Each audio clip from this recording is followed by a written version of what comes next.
Yan, Monday morning mga kapiks. So ngayong umaga, si Ate Ezra lang po yung papasok. Dahil si Patpat po panghapon pa siya. Nag-update po yung sir niya na mamaya pa daw sila alauna papasok.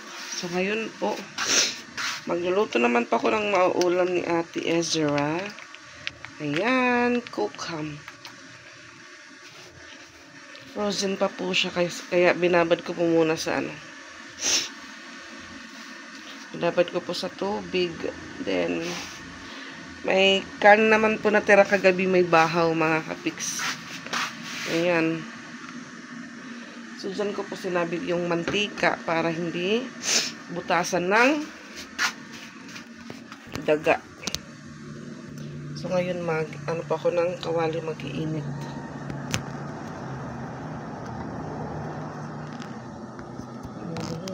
Ba?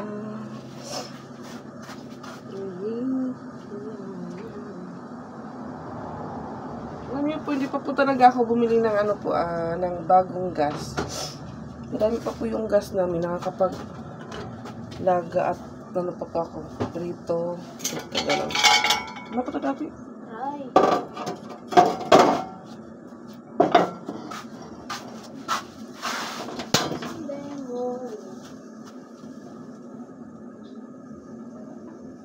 Pero yung kulay niya po, orange na mga kapiks.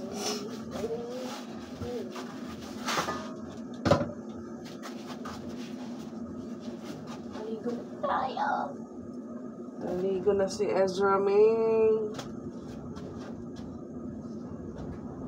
Tapos, yung rice cooker po namin, binabad ko po ng tubig. Oh, God. Kami naman nilibahaw.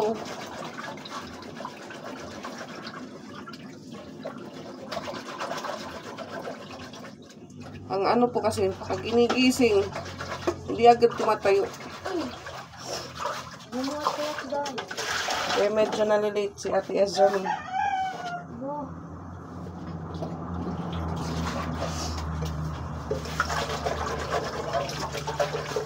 Mainit pa naman ngayon mga kapiks.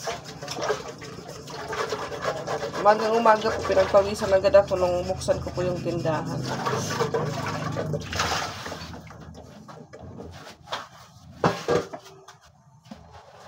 Lagyan ko ng pantika ang kawali. Baka may lakad yung teacher ni Patpat, kaya hapon pa po yung pasok nila.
Naso.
na po yung kawali.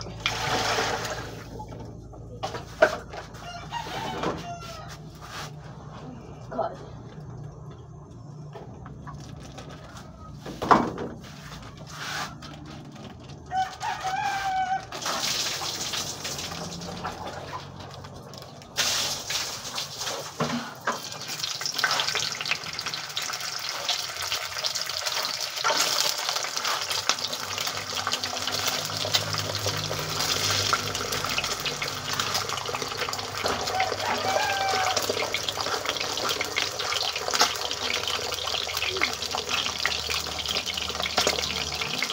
Yan. Habang ako'y nagpiprito, ayan, tignan po natin yung init dito sa labas mga kapiks. 6:23 pa lang po, pero yung liwanag parang mga alas 7 na, alas 8. Maliwanag na maliwanag po. Klarong-klaro sa labas mga kapiks. Nagja-jogging.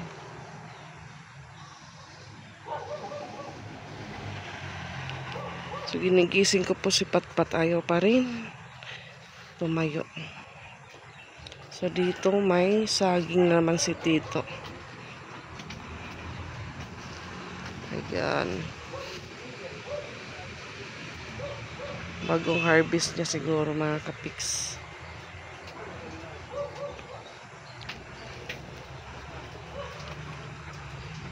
Yan, luto na po mga kapiks yung ulam ni Ate Ezra. At medyo crunchy po yung ibang naluto nating ham. Yan yung kakainin niya, bahaw. Pagtim-tating gatas ate. Ate, nawang tubigan pa man hindi. Yung mata. Ako naman po nagkakape mga kapiks. Kape po tayo.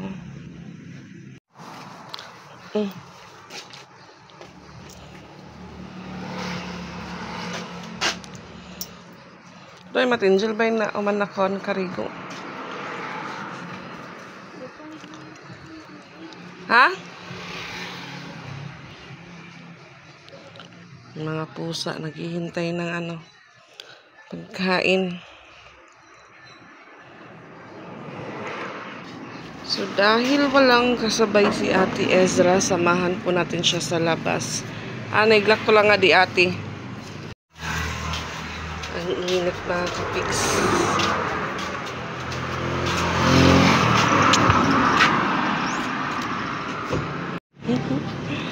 Ayan, na-timing yung uncle niya mga kapiks. Doon si Ate Lani. Ano dayo ken solar?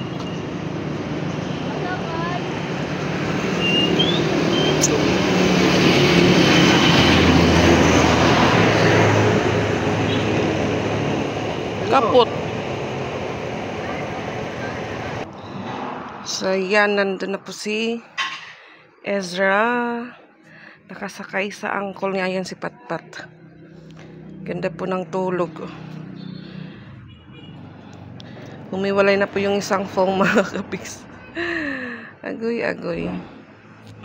Yung hangin nasa taas na.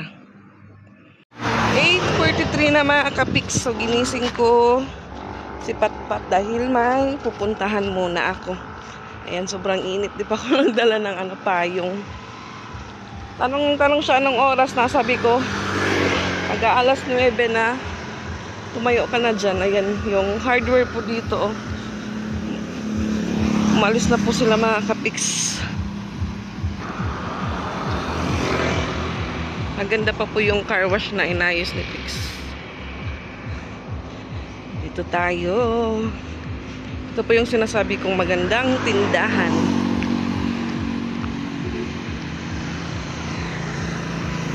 May music sa unahan. Yan.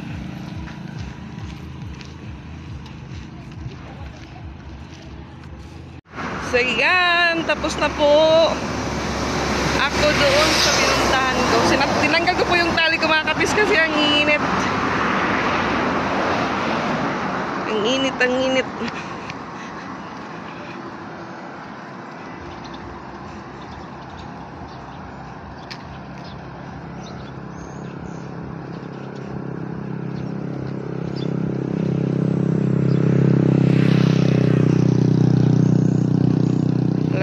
7 ah.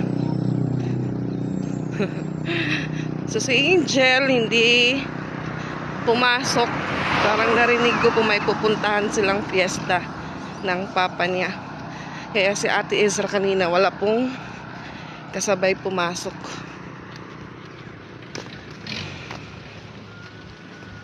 Ayan. Nakasilong din po tayo. Dito si Boss Angel sa tricycle nakaupo.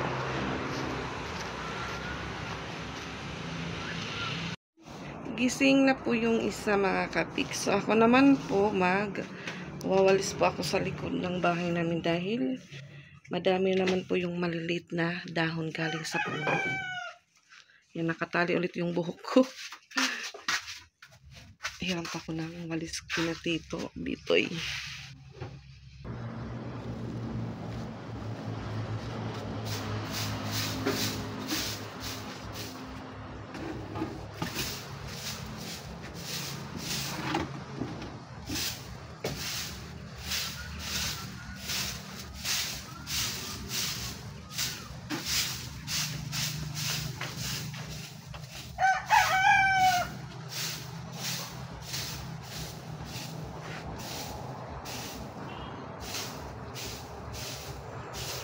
Ulipid nga dapat.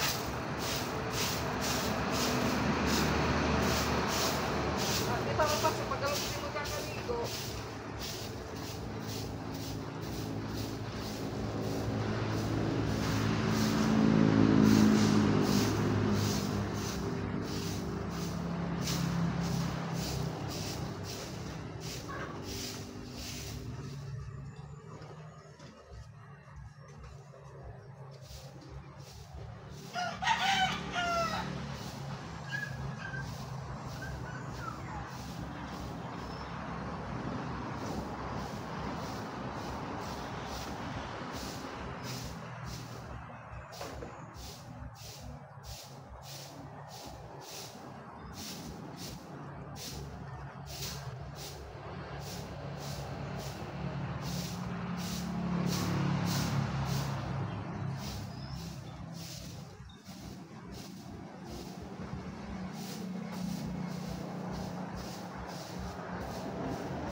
Sakit po sa kamay.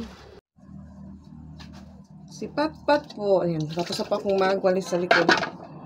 So si Patpat po nag-iigib na lang tubig para po pang ligo niya maya. So ako, maghugas naman ako mga kapiks. Dahil may mga hugasan naman po kami dito.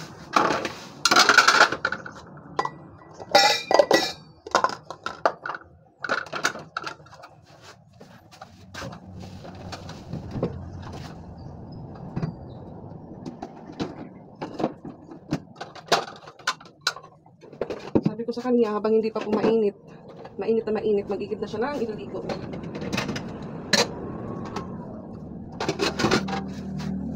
Dahil tapos ng ulan, init naman. Si Isra, nagbaon po yun ng kanin. Ulam na lang po yung bibilhin ni Ate Isra maya. Ay, Pat. Are you okay, Pat? Pasok mo, Pat. Ha? Ako mag-alog? Sus, luwat ano. Ako daw naman yung mag-iigib niyan. Dapat ka naghuhugas pa ako. Ikaw ka paghugas, Didi.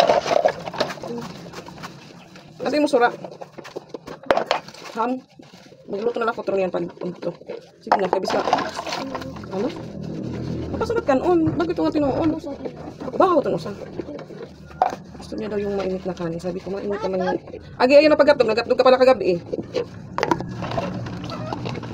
Gusto niya po hotdog ulit. Sabi ko, naggatog na. Bali, ano pala? Dalawang motor sila na Angel mamaya. Yung papa ni Angie. Tapos yung kaibigan naman ni Tito. Punta na sila ng Basay. Basay Summer dahil fiesta daw doon. Baka may ano po sila doon mga kapiks may relatives. Ay, meron siguro yung pinaliguan nila before. Nung umuwi si mama doon. Doon yung sila niligo.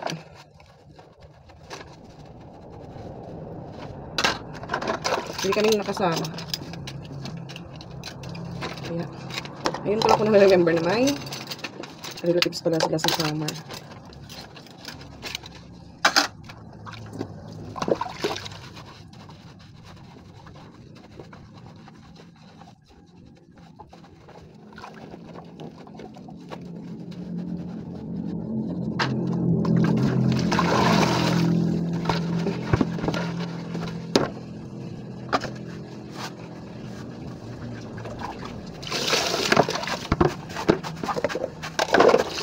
Ano, gakarig mo ito ibaw?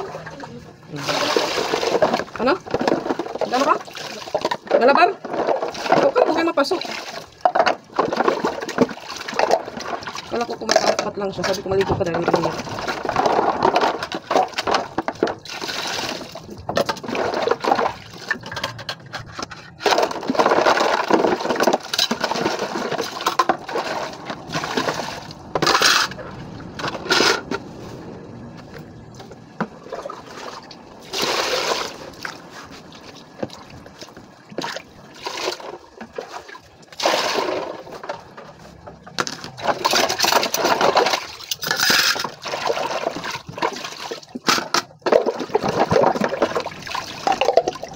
Iiyak na naman yung pusa. Ano naman silang pagkain ko. Marami po yung pusa dito sa amin. Madami po yung mga bagong labas. Ay! Yan, natapos din po tayo mga kapis.